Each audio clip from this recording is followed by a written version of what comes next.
Hi everyone, the Gay Guide here, and these are my links of the week. I want to start with a quick correction on my masturbation video that I posted earlier this week. In that video, I mentioned that men who ejaculate at least 5 times per week are 1/3 less likely to get colon cancer. Well, thanks to one of my regular commenters, Victor, he pointed out that I misspoke, and the statistic is actually that men who ejaculate 5 times per week are 1/3 less likely to get prostate cancer, not colon cancer. So still a great benefit, but I just want to make sure that that was clear to everyone. It's prostate cancer, not colon cancer, and thanks, Victor, for keeping me honest. Next, I have an update on a video I posted back in March about YouTube's new restricted mode. As you recall, YouTube implemented this new restricted mode, and it really disproportionately affected LGBT YouTubers. Many of our channels and most of our videos were hidden and basically not accessible if restricted mode was turned on.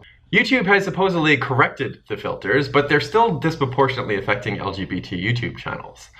This, along with YouTube's family-friendly advertising policy, is causing a lot of LGBT YouTubers to stop making videos on this platform. Davey Wavy, for example, one of the largest LGBT YouTubers, at his peak, he would make around $30,000 a month off his advertising.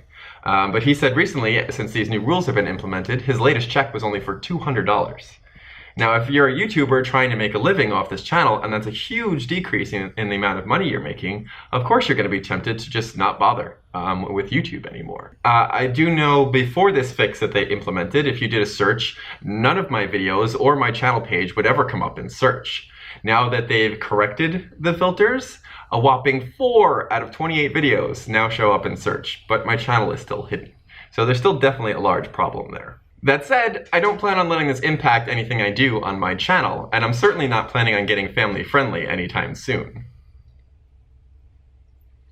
So I'll still be here making videos about the topics you guys want to hear about, and if I do plan to make a move to a new platform, it'll just be another platform where you can find me instead of YouTube, and I'll definitely let you guys know long before I make that change. But until then, I'll be here.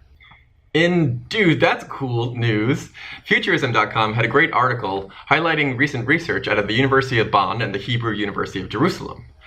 Their research revealed that THC, the primary chemical in marijuana, has been shown to reverse the aging effects in mice, potentially leading to the use of marijuana to treat such brain disorders such as dementia or Alzheimer's. Now, the study was limited to mice, and there's still a long way before you can translate those results to humans, but I think it's a great step in the right direction for a new treatment in these debilitating diseases. After Anderson Cooper's now famous eye roll last week, he's back again this week with a great slam against Trump surrogate Jeffrey Lord. After getting increasingly frustrated about Lord's ability to defend anything Trump says or does, Anderson quipped, "If Trump took a dump on his desk, you would defend him." Cooper's conversation with Lord was highlighted at the start of a great rant Jon Oliver gave us on this week's Last Week Tonight. The rant was a scathing overview of the recent events in Washington, and Jon really covers my sentiments on what's going on quite well. And finally, in one of my favorite events of the year, the annual Naval Academy climbing of the Herdon Monument. Each year, Naval Academy freshmen, also known as Plebes, are tasked with climbing the monument that has been lubed up by the upperclassmen and replacing a plebe cap, which has been placed on top of the monument, with a midshipman's cap. Doing so indicates that the plebes have finished their freshman year and are no longer plebes. The event is always chock full of very sexy, shirtless Naval Academy men and women locking arms and legs and straining whatever they can to work together to get to the top of that monument. The climb this year took about 2 hours and 20 minutes, which is about average for the event, and I certainly enjoyed watching them try. And that's all I have for you for this week. Please don't forget to hit that like button down below and subscribe to my channel to stay up to date with my upcoming topics. If you have a link that you'd like me to include in next week's video, leave it in my comment sections below, and also keep giving me suggestions on what to name this segment. You can also email me at thegayguide@gmail.com. And in the meantime, get out there and be who you needed growing up.